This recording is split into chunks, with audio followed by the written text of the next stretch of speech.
we're here to study Psalm 57. Oh, here we go. He's saying. Shirley told me that. Otherwise, I wouldn't have known. All right, this is a psalm about when do you run to God and when do you try to do it on your own. Most of us always try to do it on our own, right?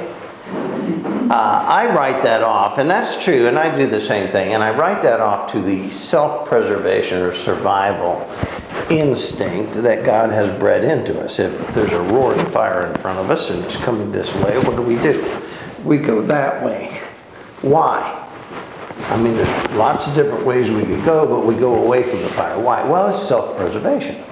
You know, if you're drowning in an ocean and there's a log floating by, we tend to grab the log. Why?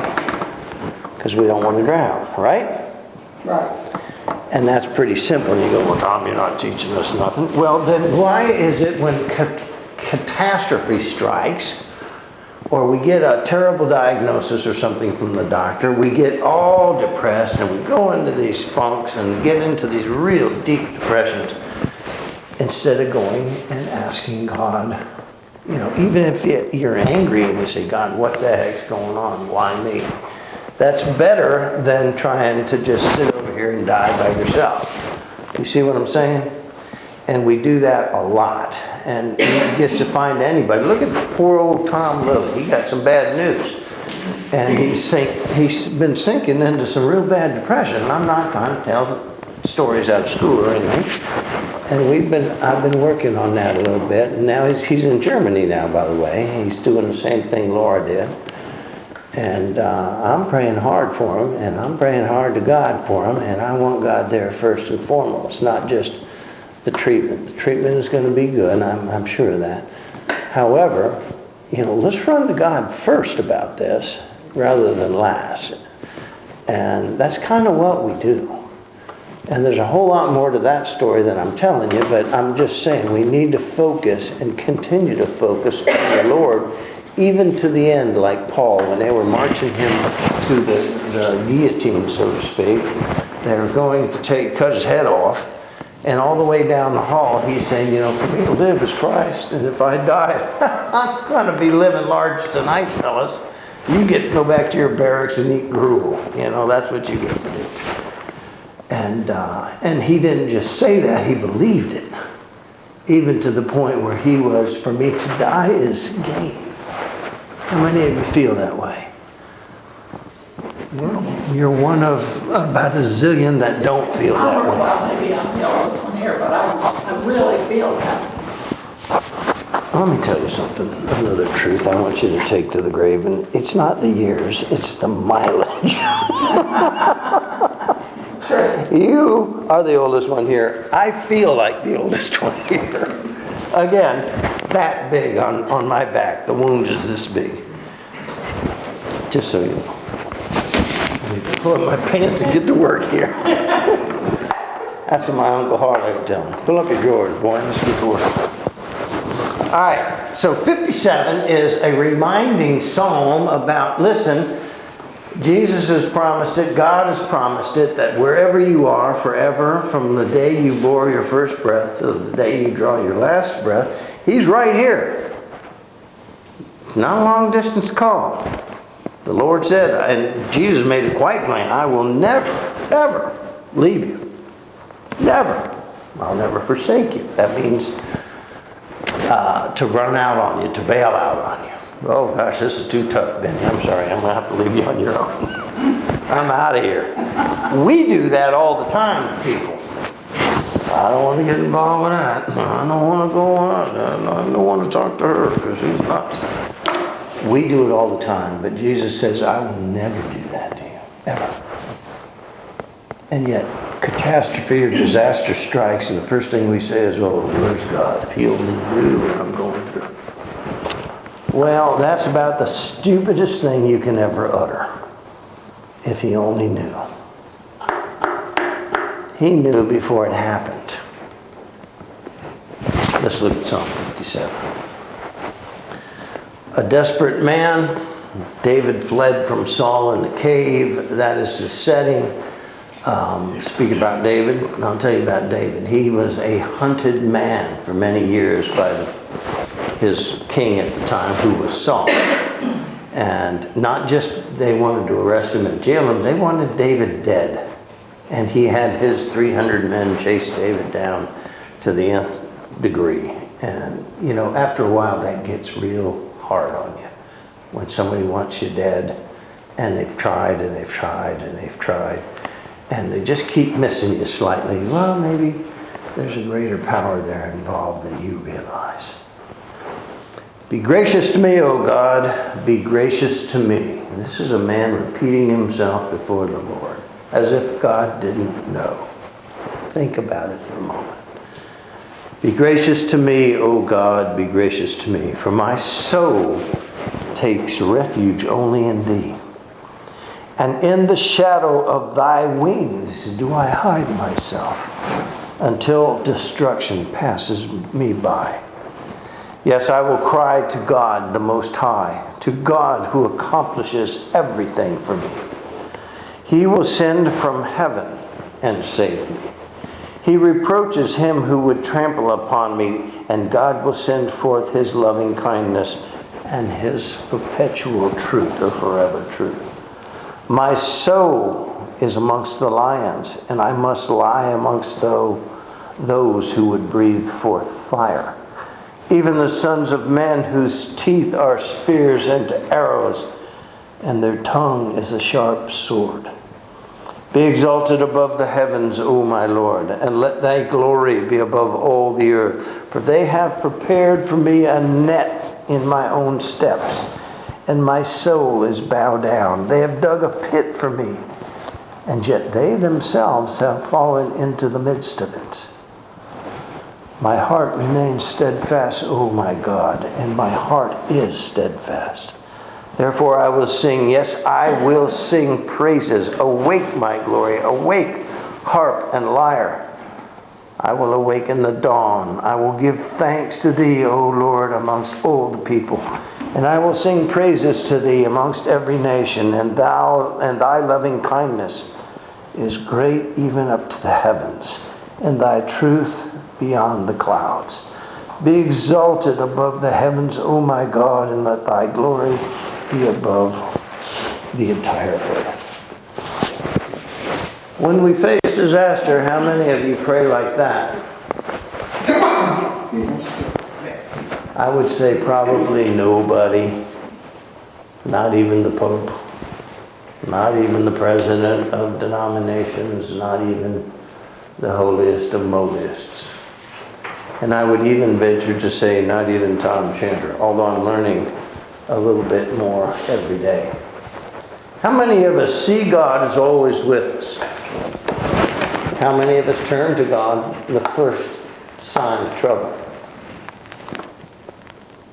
How many of us would rather find a neighbor or a counter body of ours and fuss about it for 3 weeks? You try to fix it yourself. Yeah, you and me. How many of us think, well, if I do this, if I do that, if I do, if I... And how many times in the Bible does God say, quite frankly, to each of us, you know what? Don't help me. And how many times do we try and help him? Every time. Every time. And how many times does it go wrong? Every time. You know, there's only one man I know in this whole world who says the same thing, and that's John Haley. And he'll be over trying to fix my computer or something, and I'll say, well, John, you want me to help me? He goes, if you help me, it's going to cost you double. Don't help me. And he makes that quite plain before he starts the job. No matter how you feel or what you think, don't say it out loud and don't help me. And I think about that a lot, and I go, you know what? I bet God would say the same thing to me, and I'm really hating to say this out loud, that God and John Haley are saying the same thing. And many times in my life, he says, Chanter, don't help me. There's a difference between serving the Lord, in other words, doing it his way, and helping the Lord, in other words, doing it your way. How many of us would rather do Christianity our way rather than God's way? And you say, Tom, well, that's no big deal, revelation of truth. Well, I ask you the question, how many of you would rather do it your way than God's way? Every single one of you sitting in this room would rather do it your way than God's way. Because we rarely do we even stop to consult God before we start making decisions. Well, if you don't even consult Him in the first place, how do you know, or will you ever know, the way He would like to see it done? You know what got Jesus in trouble most of the time, even in that stupid show? Is when He would say, I need to do it my Father's way. I've come here to do my Father's will. I've come here to, God wants to make His way known to you people. And of course they would say, what? That's not the way we do it here. We obey the law of Moses. Law of Moses, law of Moses. They didn't even write God in as a lawgiver. By the time Jesus came along, the law was the means of salvation, not the Lord. The law. And the law had become not 10 rules, but, major rules, 613 major rules, and another 1,008 or 1,800 minor rules that they've added to it. So you got a couple of thousand rules you got to follow if you want to be saved, and there's no other way possible to deliver you from any kind of headache, heartache, or hurt except through that law. How many of you could memorize 613 laws and then remember to do them? None of us. How many of you can memorize about 2,800 laws and remember to do them? I opened a little towelette thing. You ever open one of those? Like you're eating wings or something and your hands are all gooey and they give you a little towel. You ever look on the side of one of those towelette packages? First of all, it says, caution, do not eat. That's important because, I get a hankering all the time to eat those things. And then it says, carefully rip open package, take out towel, wipe hands, and discard. I'm 68 years old and I don't know how to do that. Darn good thing they put a rule on that towelette, because otherwise I'd have screwed it up and I'd have been in hell eternally for messing up a towelette. You think I'm being stupid or silly? That's exactly how the Pharisees ran their church. 613 major rules and another 1,800 minor rules, and if you broke any one of them, what happened? You're gone. You're lost forever. And what is the possibility of that? Now, Jesus came along and He says, well, I'm not teaching my will or my words, I'm teaching my Father's words, right? But I want you to know something, especially you, Evelyn, because you're always in trouble. If you come to me, you will find rest. Well, that's nice. If you come to me, my burden is light and my yoke is easy. Well, that's good news too, right? Because the last thing you want to do is really get a job you have to work at. Last thing is, if you come to me, I will never, ever, ever cast you out. I will never turn you away, or throw you out. How many people did Jesus walk away from in the Gospels? Nobody. Even the lepers He touched, which was a really bad idea. Everybody He saved, everybody He helped. He even said, you and your law and holiness and all that. In the days of Elijah, there was many lepers in the days of Elijah. Remember that? But only one was healed. Do you remember who he was? His name was Naaman.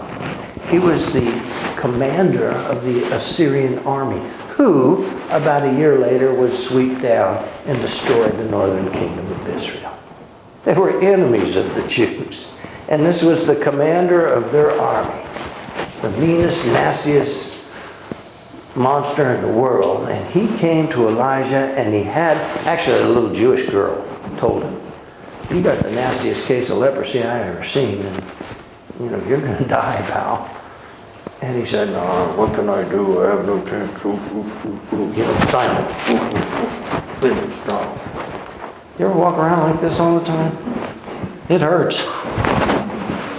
Anyway, she said, well, why don't you go see Elijah? He's kind of a neat guy and, fair-tempered man, and he's kind of open to most people. I don't know about the king of the enemy, but it wouldn't hurt you. So he goes to see Elijah, and he brings all kinds of clothes and gold and riches and all that kind of stuff. And he presents this giant offering to Elijah, and he says, here, all this stuff's yours if you can help me with this leprosy. And what does Elijah do? Well, first of all, he says, keep your stuff. I don't want it. I don't need it. And it's just cluttering up my front yard. And he says, well, then what do I do to get rid of my leprosy? You remember what the prophet told him? What did he say? Go bathe yourself. Go dip yourself in the Jordan River 7 times. Not once. 7 times. There's that magic number again. 7 times. And he got all mad and stinky. You know why? Because he was silent.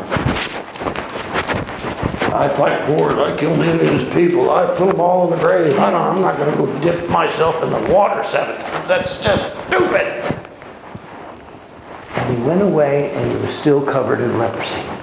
And the little girl caught up with him, and you remember what she said to him? If God asked you to go fight a bear hand to hand, you would have done it. If God asked you to climb this giant mountain all the way to the top and then jump off, you probably would have done it. If God asked you to go out there and, keep the Titanic from sinking, you probably would have done it. But all he asks you to do is just go dip yourself in the Jordan River 7 times. That's a lot of work, 7 times. I mean, come on, how many towels are you going to use? And you can't do it to heal yourself and be safe. And the little girl says, maybe you're not as big a commander as you think you are. You know why? Because first, you don't believe in the cure. Second of all, you don't take orders very well, do you? You love to give them, but you don't like to take them. Even the simplest ones. Well, Naaman had to think about that a little bit. And go, how is it this little 7-year-old girl is smarter than me? Well, because you're dumber than she is. Not that she's smarter than you, you're just dumber than she is. And the reason is because, you have ears but you don't hear, and you have eyes but you don't see. Now, how many times did Jesus say that? 1 dozen? 2 dozen? You have ears but you don't hear, you have eyes but you don't see. You want me to show you a sign? Well, as big as a sign as Noah had, I'll tell you something bigger than that standing right in front of you. Remember Noah? Built an aircraft carrier in the desert? Pretty big sign, don't you imagine that? And yet Jesus says, as big as the sign was that Noah gave us, aircraft carrier in the desert, I tell you there's a bigger sign than that standing right in front of you. I will never leave you. I will never forsake you. Why in the world won't you consult me? And if I give you a word of knowledge, go dip yourself in the tub, Benny. 7 times. You're a little stinky. Why won't you do that? The reason we don't praise God like Psalm 57 is we've never experienced God in that sense. Well, a lot of people say, I would have been killed in that accident if it wasn't for the Lord. What do you mean by that? How do you know it was the Lord? What evidence, what effectual, touching, hearing, seeing did you have that nobody else had that gives you the belief that that was the Lord?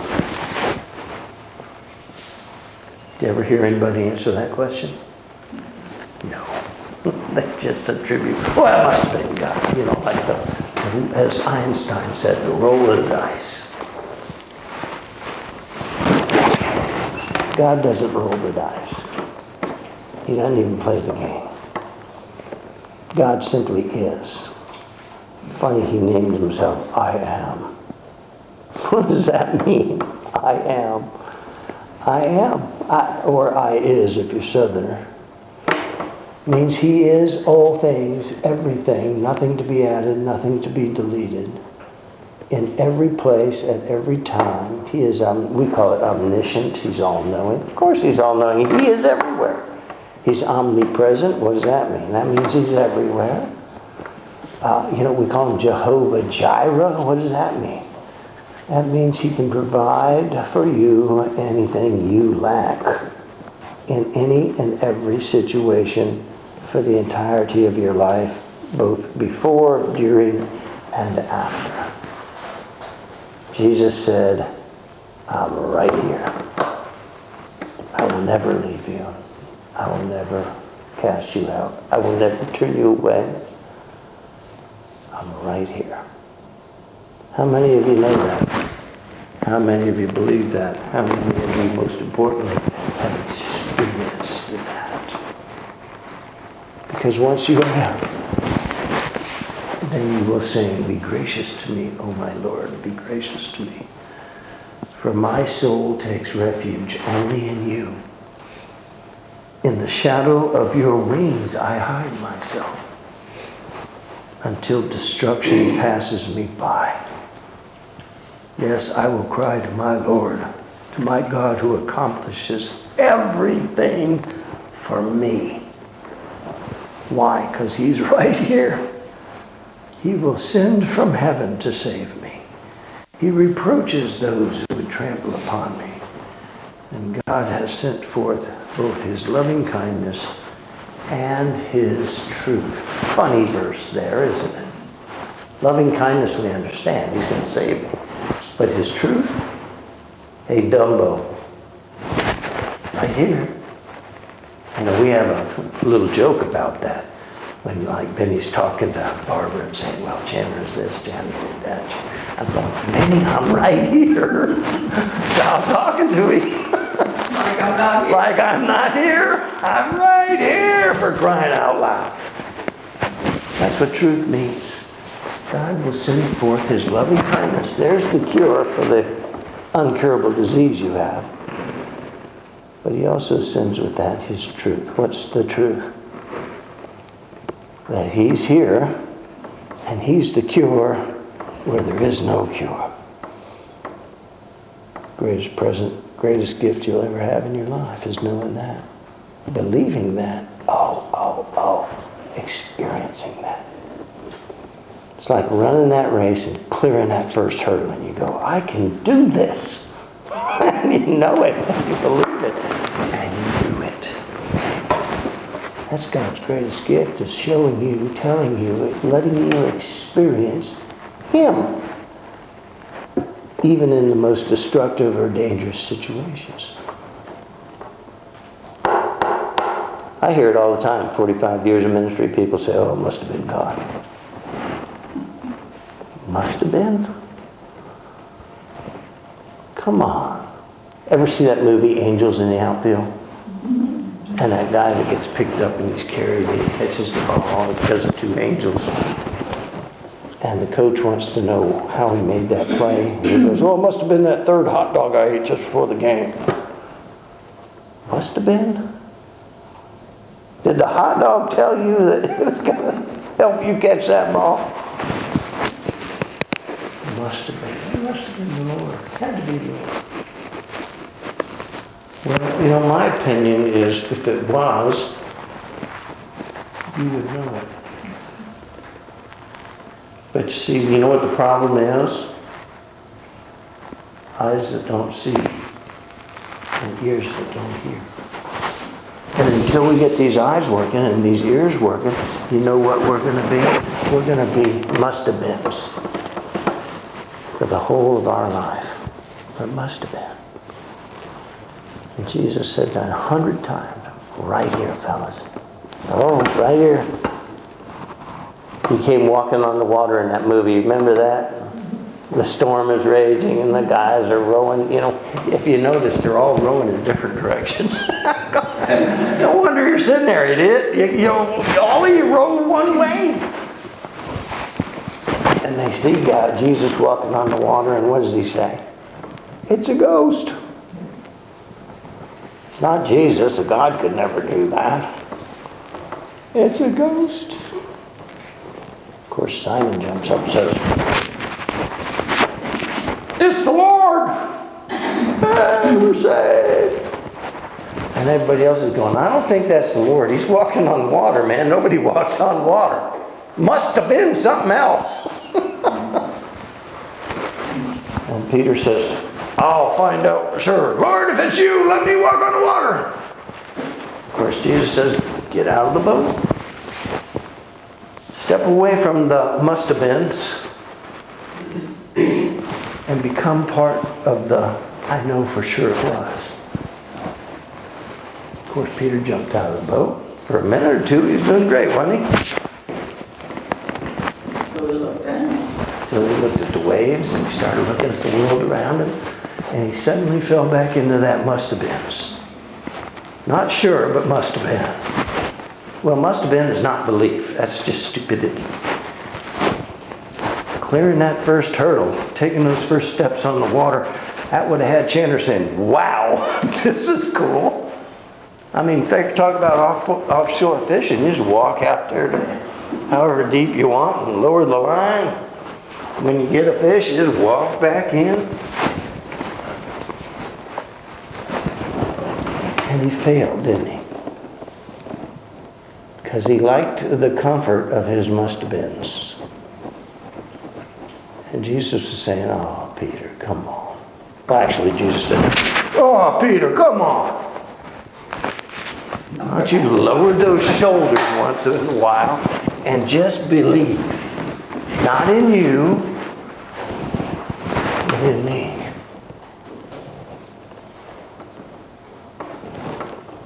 Be gracious to me, O God, be gracious to me, for my soul takes refuge in thee. In the shadow of thy wings will I hide myself until my destruction passes. Why? Because I know you're here. I know you won't turn me away. I know you won't cast me out. And I know you will redeem me to my uttermost. I don't just know it, I believe it, and I will live it. Because I've experienced it before.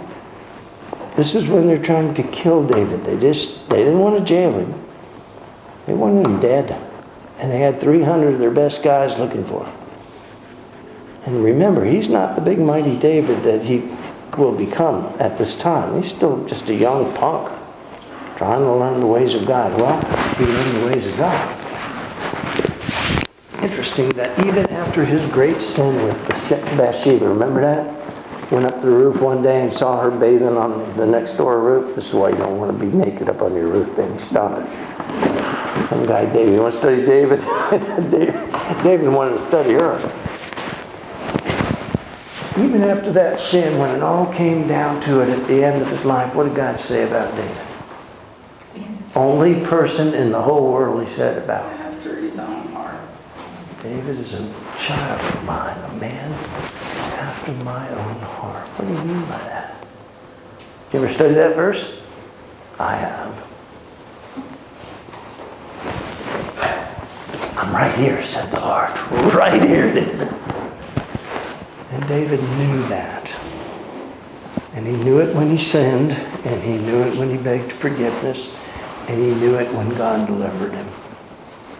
And at the end of his life, God said, this is a man who knows me and knows that I'm right here. A man after my own heart. What does that mean? Well, I'm going to tell you something. There's only two great compliments like that in the whole of the Bible. One is said by God in the Old Testament. David is a man after my own heart. And the second was Jesus in the New Testament, who said of all the men born of woman, there's only one that's the greatest. That was John the Baptist.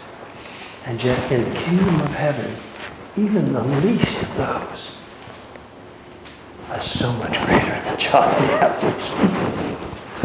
Even the least of those in heaven is greater than John the Baptist. What the heck does that mean? Why would Jesus say that? Is he belittling all other men ever born? No. He was telling everybody that John knew God and that God was right here and that God would save him to the uttermost, regardless of the circumstance. Well, the fact of the matter was, John was in prison and his head was cut off for the sake of one man's pleasure from a young girl who danced for him. And probably other things as well. Think about that. The greatest man ever born of woman was put to death so a little girl could dance for an old man. But God was there all the time. And God was there the whole time. But see, the old man didn't know it, and the little girl didn't know it. Who knew it? Even Paul went to his grave saying, for me to live as Christ, die as gain. See, God didn't say that about him. He said that about him. You know why? Because he knew his Lord. When he dies, hey, you're going back to the barracks tonight. You're going to eat gruel. Me, I'm going to heaven. You know what they got in heaven? Snacks. I'm eating snacks tonight. With Jesus. Think about these verses in the Bible that seem out of place. David, a man after my own heart.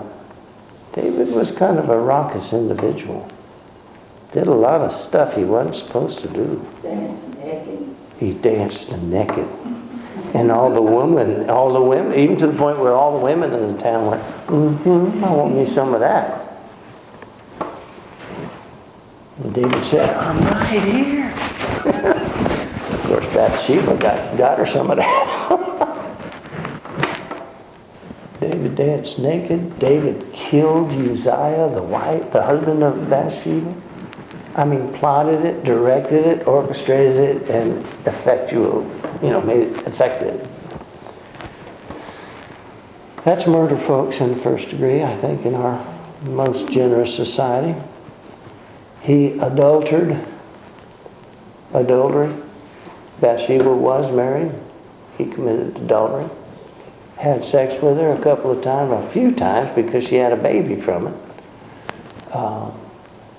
Couldn't hide it because he kept telling Uzziah, go home to your wife and have relations.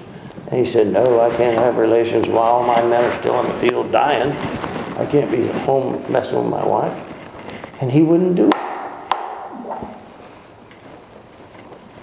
The sin came out. In fact, the prophet Nathan came and told him about it. God's pretty mad at you right now. He is.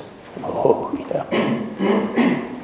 Let me tell you a story. If a man had one little lamb that he loved and cared for his whole life and would even die for, and another man had hundreds of lambs who he didn't even care about, and the man who had hundreds of lambs that he didn't even care about came and took the one little lamb from the man who loved it dearly and destroyed it, what would you do to that man? And David said, oh, he would breathe his last before he buttered his bread tomorrow morning. And then Nathan said, good, because you're him. Not the way I wanted to start my Monday morning. And God punished him. And God withdrew his care and love for David. Said, this child shall not ever be born. It shall die. And David prayed and prayed and prayed and prayed. Oh, don't take my child, my beloved child. Not a beloved child. He murdered the husband of this woman so that you could cover up your sin. With a child, you were irresponsible. You didn't believe I was here. You didn't think I would know or see. And you didn't think I would care. Wrong, wrong, wrong, wrong, wrong, wrong, wrong. I'm right here, David. You think David cleaned up his act after that? Oh, yeah. Do you think David knew God was right there after that? Oh, yeah. Do you think David consulted the Lord before he ever uttered another stupid word in his life? Oh, yeah. Do you think David ever said, well, the child died, but it must have been God? He was upset. Oh, no, he never said that. In fact, quite the opposite. After the child died and he had been fasting for 10 or 20 days or 30, whatever it was, he got up and he prepared himself a great feast and he ate himself sick and he drank himself stupid. And the people said, David, how can you do this after the child has already died and everything? You should be mourning and weeping. And what was David's answer? You remember? As long as the child was alive, he knew there was a chance that God. Well, no, he said that once the child died, once God has made a decision, there's nothing I can do or say that would change that decision. I should have known that a long time ago. Well, that tells me that David was stepped out of the, it must have been God, into the, it must have been, it was God. Unquestionably, it was God. And from that day forward, then David became a man of God after his own heart. Listen to this psalm one final time and we'll be done. Be gracious to me, O God. He still needs God's help. Nothing's changed in that arena. He's still him, God's still God. Be gracious to me, O God, gracious to me. Twice he repeats it. That's important. Like Jesus, truly, truly, I'm telling you. For my soul only takes refuge in thee, and in the shadow of thy wings will I hide myself until destruction passes by. Thus I will cry to God Most High. That's a man after God's own heart right there. Again, I'll say, how many of us in our life, in the course of our decision making, even ever consult God, let alone do what he suggests? Maybe after we screw up. After we screw up. Exactly. Then we'll, oh God, can you get me out of this mess? You know? Oops. The psalm is about knowing your Lord, but most importantly, knowing your Lord is right here. Closer to you than your own breath. Closer to you than your own breath. How close is your breath? What goes in your body and your bone? The oxygen goes into your bloodstream, goes through all those blue pipes. What part of you does the oxygen not reach? Okay.